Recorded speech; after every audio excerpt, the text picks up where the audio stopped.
Hey guys, how's it going? Ghosty Rich here today, and today we're going to be pulling the stereo out of this F150 2003. So if we're going to do it, fingers right here, pull, right here, pull, get this forward, put it off to the side. You'll see how this is like this. Now the reason why I'm pulling this out is so that way we have a better way of hiding wires when I'm done. Now, these require a special tool usually. I'm going to teach you how to make it out of you can either do it out of coat hanger or out of haywire. Let me go grab it and I'll show you how. But I'm going to show you how to do it with little mini screwdrivers. Everyone has these now.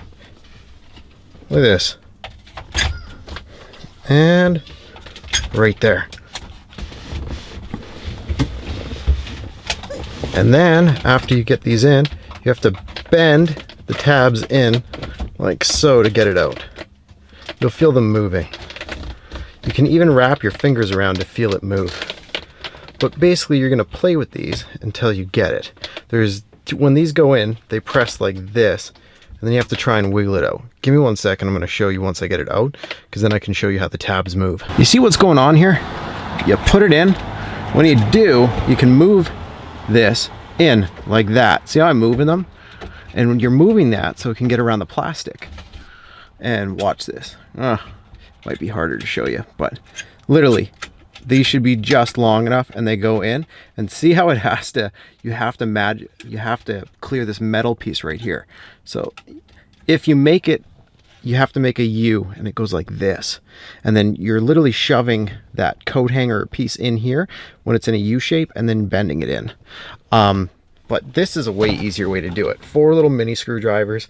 I guess everyone's kind of got them, and if you're trying to flex it and it's not moving, bring the screwdriver out a little bit, because you want it to be in that metal bracket, but you need it to clear into the casing. See how it's clearing into the casing? It might, if your screwdrivers are too long, it might not bend enough because it'll get stuck right here. So you might just have to slide your screwdriver out just enough. And same with if you shove pieces of metal in here, you have to be able to flex it. That's why you want something strong. Anyways, let's get this stereo out of here. You're gonna notice that you have this harness right here, has all your speaker colors on it, which is all these ones right here, the purples, the whites, the greens, and the grays. These two right here are for illumination and dimmer, I believe. Yeah, dimmer ground.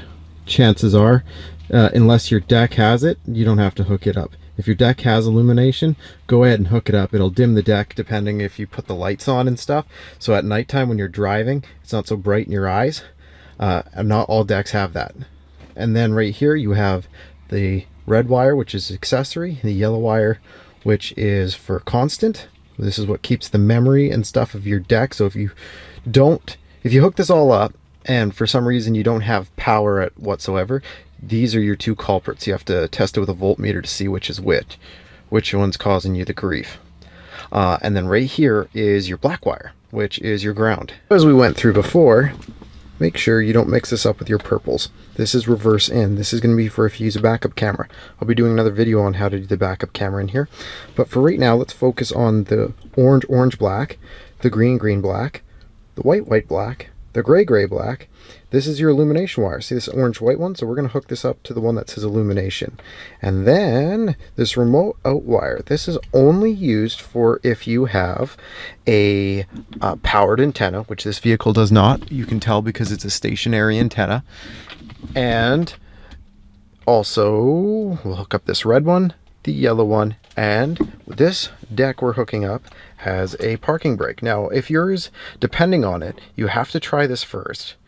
Certain ones like Pioneer and whatnot, you can't just ground. You actually have to, and Alpine. Both those ones you need to actually find a proper ground or you have to use a TR7 or other module. So that way it'll constantly flick on and off the ground a couple times for it to actually work.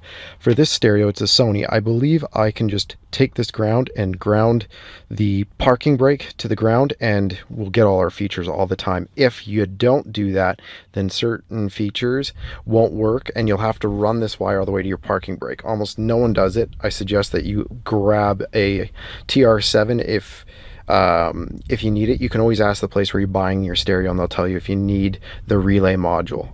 As we can see here, we have this one, which is an amplifier ground. It even says on it, it's black with white.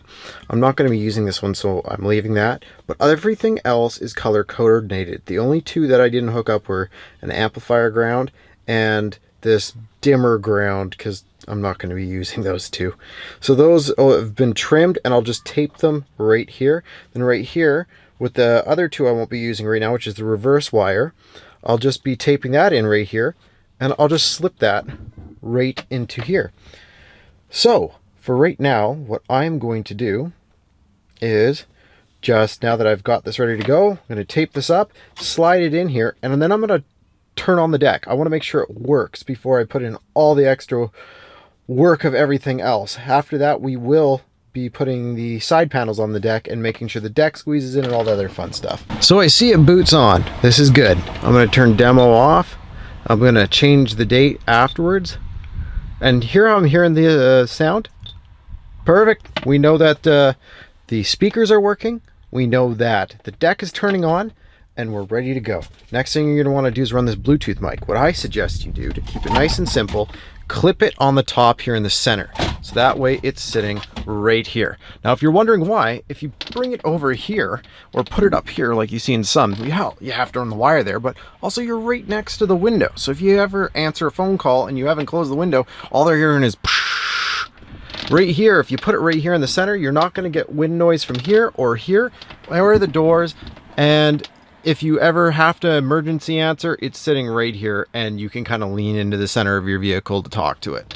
If they can't hear you, chances are they're going to hear you though. And then it's really easy too. You just drop your wire down, and you can either tuck it in through here or from right through here into here, and then just plug it in. So just quickly do that. Also, to double check, let's quickly go to our options. I just want to see if I hit anything. Let's see. Home. We are at home. Well, we'll try and do some settings afterwards. I just want to double check and make sure that's working too for the parking brake, but I'm not really too worried about it. For right now, let's unplug this deck. Let's get the side pieces on, and then we can button this all up. Trim kit's pretty easy. Looks like this. Take this, put it down. See how there's this edge right here? You just want to bolt this so it's flush with this rim, not here, this side edge. And see how it just is going to sit right here? Go ahead and throw those screws in. At the very end, when you're done, all you do is you'll have those notches that I showed you to leave out, and you just pinch this down, and look at that. It's nice, it's clean, and it's going to sit right in there. And you're going to have to squeeze it in. It just gets squeezed in, and you'll see those little barbs that are like that. They're going to lock it in. So get ready for that. And make sure you plug everything in. That'll include your microphone right here. And that will include, for me, a backup camera. And then I'm also going to wire this reverse wire here. And also right here. So just make sure that before you sink that all in, you plug all this in. Otherwise, getting this out afterwards can be a little bit fun. You have to kind of flex it and hope that you don't break the barbs, because then you have to buy another kit. The thing I just noticed that this kit wants you to do is it actually wants you to cut right here. So it wants you to cut this piece out, so that way you can fit the kit in. Otherwise your kit won't actually fit in. So loosen these up. I'm guessing the only reason why this one fits is because see how it's a half deck? It's because these new ones don't even have CD players in them. Nobody uses the CD player really anymore. So you can either A, cut this, or B, you're going to have to cut that. So that's what I'm going to do. You can either just take out a mini saw and cut it, or you can take a pair of pliers and you can cut it. If you wanted to, you could pull this out to get the pliers around there easier. I'll let you choose which way you want to do it. You'll just have to clean it up a little bit so that way it slides in. I tell you, this is going to be fun. It is. You're going to literally be pressing as deep as you can into here. And after you've compressed this and it goes all the way in, and it's nice and deep, you're gonna be pressing, and make sure you do not press on the center or you could crack your screen very easily. So just make sure you're using the sides of it, and then it's gonna be heart throbbing because as you push it in, it crunches in. You'll see. Trust me, you'll see. Depending if symmetrical is going to be bothering you, you could trim up here a little bit so that way it moves up. For me, this is going to work. All the clips are engaged, everything's sealed up, and it's just a really nice radio for the truck. So now it's in. Go ahead, fire it up, do your settings, and play with it. Overall, this little Sony deck here is pretty cool. If you're wondering the model number of it, it is a Sony XAV V10BT. Go ahead and take a look and try it out. Thanks again for watching. If you liked the video, press like. If you want to see more, subscribe. If you want to see how to switch the door speakers, I'm putting a video up about that. And again, I'm doing a backup camera video right now, and it'll tie in with this one.